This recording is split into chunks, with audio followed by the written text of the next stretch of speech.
दोस्तों नमस्कार, मैं Pankaj Kumar, associate come leader of smart value product and services limited. दोस्तों, बहुत सारे लोगों को एक क्वेश्चन आता है मन में कि smart value product and services limited जो कंपनी है इसका मालिक कौन है। तो आइए इस वीडियो को पूरा आप जरूर सुनेंगे अगर आपको सही जानकारी लेना है तो। दोस्तों, इससे पहले भी मैंने बहुत सारा इसके पीछे पेज का मैं नॉलेज दे चुका हूं। अगर आपने वो वीडियो अभी तक नहीं देखा है तो आप हमारे डिस्क्रिप्शन बॉक्स में जाके उसको भी सुन सकते हैं, समझ सकते हैं। तो चलिए ज्यादा समय ना लेते हुए मैं स्टार्ट करता हूं। स्मार्ट वैल्यू कंपनी का मालिक कौन है, यह सवाल आता है। उनका नाम क्या है?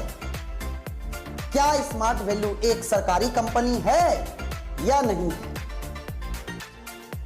प्रिय साथियों और एसोसिएट, प्रश्न का उत्तर 4 से 5 लाइन में भी मैं दे सकता हूं, मगर इस प्रश्न का उत्तर आपको मैं गहराई से देना चाहता हूं ताकि आप जीवन भर ना भूलें और आप कभी किसी के गलत बहकावे में ना आए। इस प्रश्न का उत्तर वास्तविक पूर्वक दिया जा रहा है। दोस्तों, कृपया आप एक एक शब्द सुने, जरूरत पड़े तो आप लिखने की कोशिश करें और समझें तथा अपनी डायरी में लिखें भी।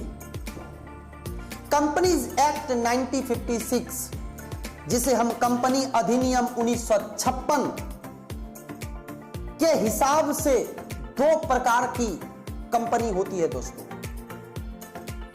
नंबर 1 प्राइवेट कंपनी, जिसे हम निजी कंपनी कहते हैं, और नंबर 2 पब्लिक कंपनी, जिसे हम सार्वजनिक कंपनी कहते हैं। दोस्तों, थोड़ा ध्यान से समझने की कोशिश कीजिएगा। प्राइवेट कंपनी, जैसे कि नाम से ही पता चलता है कि यह प्राइवेट होती है। इस कंपनी का कोई 1 या 2 मालिक होते हैं जिन्हें आप ऑर्डर करते हैं। प्राइवेट कंपनी का कोई व्यक्ति जो मालिक होता है, उस कंपनी पर उनका अधिकार होता है।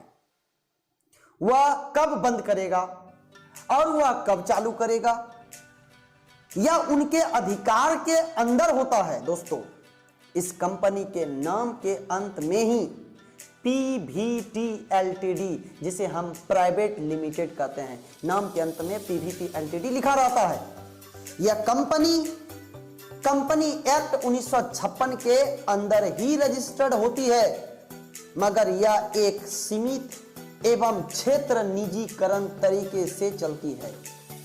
उनको गवर्नमेंट का कोई भी प्रकार का उतना दायित्व नहीं देना पड़ता है, इसलिए इस तरह की कंपनी का चलना या बंद करना उनके मालिक पर ज्यादातर निर्भर करता है।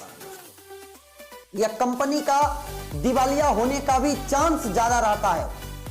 इसके अंदर पारदर्शिता न होने के बराबर होती है दोस्तों, ना के बराबर। इसी कंपनी का कोई मूलभूत उद्देश्य नहीं होते हैं। यह कंपनी को कंपनी रजिस्ट्रार के सामने अपने कंपनी के अनंत नियमों को अदली बदली करने के लिए गवर्नमेंट से पूछना नहीं पड़ता है। यह अपनी मर्जी के मालिक होते हैं दोस्तों।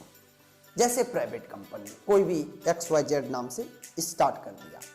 लेकिन चलिए अब हम बात करते हैं सार्वजनिक कंपनी, जिसे हम पब्लिक लिमिटेड कंपनी कहते हैं। अगर आप हमारी साइट पे जाएंगे सो स्मार्ट वैल्यू ये पब्लिक लिमिटेड ऑर्गेनाइजेशन है दोस्तों। सार्वजनिक कंपनी, जिसे पब्लिक लिमिटेड कहते हैं, इस कंपनी के अंत में पब्लिक लिमिटेड या लिमिटेड कंपनी कहा जाता है। इस कंपनी के नाम के अंत में या तो पब्लिक लिमिटेड लिखा होता है दोस्तों, या लिमिटेड, जैसे smart value product and services limited. जैसे एग्जांपल आप देखेंगे Reliance industry limited, Wipro limited, ऐसी बहुत सारी लिमिटेड ऑर्गेनाइजेशन है। भारत में बहुत सारी कंपनियां हैं जो लिमिटेड है। लिमिटेड कंपनी का निर्माण एवं कार्यशैली भारतीय कंपनी अधिनियम यानी Indian companies act act 1956 and 2013 भारतीय अधिनियम में 2 प्रकार की कंपनी एक्ट बना। अभी तक पहले था 1956 और हाल ही में 2013 भी बना है। दोनों अधिनियम में थोड़ा बहुत अदला बदली है। भारत में जितने भी पुराने कंपनी हैं सब 1956 एक्ट के तहत रजिस्टर्ड है। अपने smart value product and services limited भी भारतीय अधिनियम 1956 के तहत रजिस्टर्ड है। इसे आप बोलचाल में हम एक रजिस्टर्ड कंपनी भी बोलते हैं दोस्तों। इस कंपनी का निर्माण करने के लिए कोई एक व्यक्ति नहीं बल्कि मिनिमम 7 व्यक्ति चाहिए जो भारतीय हो, कम से कम 7 व्यक्ति जो भारतीय हो, और इस कंपनी का समाज के प्रति भारत के नागरिकों की जरूरत एवं उसके जीवन के अथवा समाज कल्याण करने का मजबूत उद्देश्य होना चाहिए। तभी एक लिमिटेड कंपनी का रजिस्ट्री होती है, जिसको भारतीय कंपनी एक्ट में इनकॉर्पोरेशन शब्द बोला जाता है। कंपनी एक्ट इनकॉर्पोरेशन, जो आप हमारी कंपनी के इनकॉर्पोरेशन लेटर्स भी देख सकते हैं, शब्द बोला जाता है। और जब रजिस्ट्री होती है तभी उन 7 व्यक्तियों को कंपनी रजिस्टर्ड के सामने अपने कंपनी का ऑब्जेक्टिव स्टाम्प पेपर पर लिखकर एवं कंपनी की पूंजी को दर्शाना होता है तथा सभी 7 व्यक्ति का शिक्षा या उनका जीवन का डिटेल्स भी देखा जाता है कि कहीं ये लोग जेन्युइन आदमी है या नहीं है। जेन्युइन आदमी है इस प्रकार कोई केस भी है कि नहीं है। बहुत सारे निरीक्षण ऑब्जर्वेशन करता है तब जाकर एक कंपनी का गठन या निर्माण होता है और उस कंपनी को रजिस्ट्रेशन नंबर दी जाती है।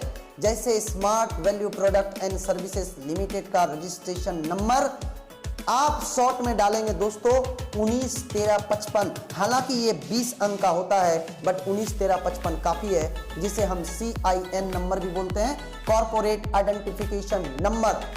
कॉर्पोरेट आइडेंटिफिकेशन नंबर कहा जाता है दोस्तों। जिस तरह आपकी पहचान आधार नंबर से होती है उसी प्रकार से सरकार के मिनिस्ट्री ऑफ कॉर्पोरेट अफेयर्स के अंदर यानी कॉर्पोरेट मंत्रालय, कॉर्पोरेट कार्य मंत्रालय जिसे कहा जाता है, और किसी भी व्यक्ति को यदि किसी कंपनी के बारे में पता करना हो तो वह कंपनी के कॉर्पोरेट कार्य मंत्रालय से पता कर सकता है, उस कंपनी पर कंप्लेंट भी कर सकता है। इस प्रकार कंपनी को स्टार्ट करने के लिए बहुत ही बड़ी पूंजी की आवश्यकता होती है। इसके लिए यह कंपनी के कम से कम 7 और अधिक से अधिक अनलिमिटेड भारतीय शेयर ले सकता है, और क्योंकि इसका शेयर पब्लिक में बांटा जाता है इसलिए लिमिटेड कंपनी का कोई एक व्यक्ति मालिक नहीं होती है दोस्तों। इसका मतलब हम सभी लोग इस बिजनेस से जितने लोग जुड़े होते हैं हम सभी लोग मालिक हैं, जितने लोग उस कंपनी से जुड़े होते हैं। अब सबसे बड़ा सवाल आपके मन में आएगा कि जब मालिक नहीं है तो चलाता कौन है। तो चलिए मैं नेक्स्ट वीडियो में आपको डिटेल्स बताने जा रहा हूं कि जब मालिक नहीं है तो चलाता कौन है। अगर आपने इससे पीछे वाला वीडियो नहीं सुना है तो आप उसको भी जरूर सुने, और हाँ, इस बहुत ही बेहतरीन जानकारी को अपने हर एसोसिएट तक पहुंचाएं, क्योंकि नॉलेज फर्स्ट, नॉलेज रहेगा तो बहुत आगे बढ़ेगा। तो चलिए इस वीडियो में यहीं तक, मिलते हैं नेक्स्ट वीडियो में। धन्यवाद।